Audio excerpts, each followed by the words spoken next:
families remain camped at nearby social amenities where they are receiving temporary shelter. At the Nakuru Municipal Mortuary, a few families continue to visit the facility in search of their loved ones, while some are receiving counseling services from the Kenya Red Cross officials. Ivan Sasiba has been there and now joins us live. First of all, Sasiba, the regional commissioner yesterday reported closure of the search, rescue and recovery mission, saying that there are no more missing persons.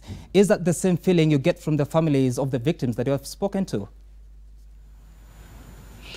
Thank you very much, Sam. As you have rightly put it, we are coming live from Nakuru Public Mortuary, where Nakuru County Public Mortuary, where the families of those of the affected families of the victims of Patel Dam, they are being preserved here, and also identification process is also ongoing here. Today, we have witnessed a low turnout of those coming to identify the bodies of their beloved ones. And as you have just asked on the issue of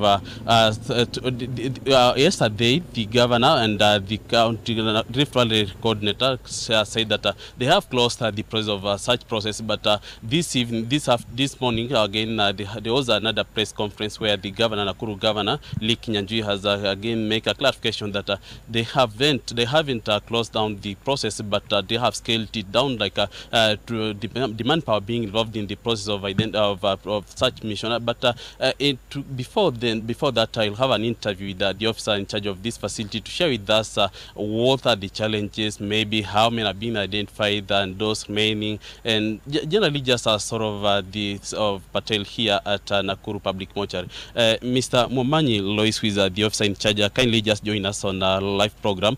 Tell us the process, how has it been, and how many have you been the families able to identify so far?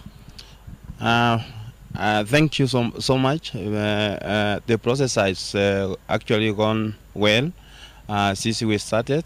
So far, we have managed to identify around 43 people, and we are remaining to 2 who are unidentified. Maybe tell us what are the challenges, some of the challenges, and also the process of one to come. How do one identify the body of their beloved ones? Do they come with the identification cards or anything of such? There is a challenge because there's a lot of people, next of kin, relatives, maybe father-in-laws, mother-in-laws, cousins. It has been a challenge because everybody wants to view and identify. But through the assistance from the staffs from the Red Cross, we have actually shared the challenges.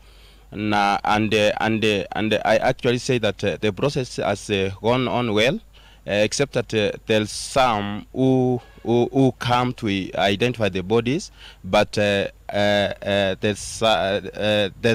some misunderstanding of some next of kins.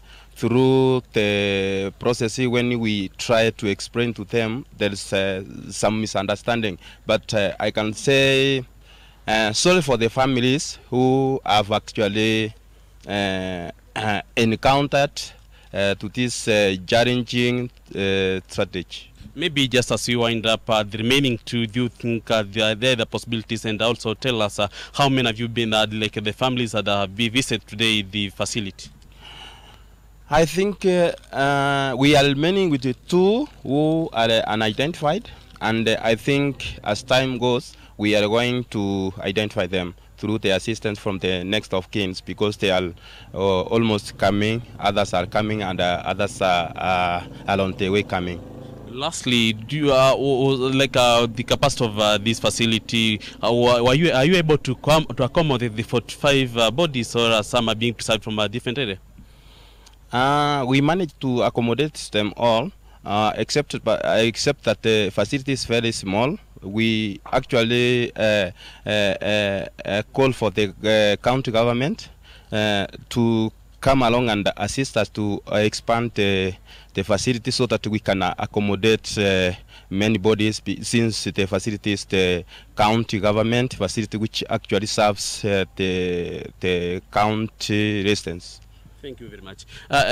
Just as we wind up, some news to bring to attention that at least 200 people have been able to be cancelled here by the Red Cross officials, and also at least one person is still in the hospital and ICU, the intensive care unit. One person, and at least the two who are remaining there, they were discharged yesterday. We will be keeping you updated on the everything that happens here at Nakuru. As far as the issue is concerned. Back to you, Studio Sam. Asiba, just before you go, the official is saying that 43 bodies have already been identified. Do you have an indication of when the funerals are supposed to begin being carried out? Okay, just as I was telling you, we had the press conference earlier on where the Nakuru governor shared with those who are there, but I talked to their director of communication, that's B.T. Sobocha, who has told us that they are not yet to plan, like there's no plans on when to have a mass burial or a mass kind of service. But what has been able to tell us is that the process is still going on over to search. Then at the end of the process, then from there they'll plan for any other plans.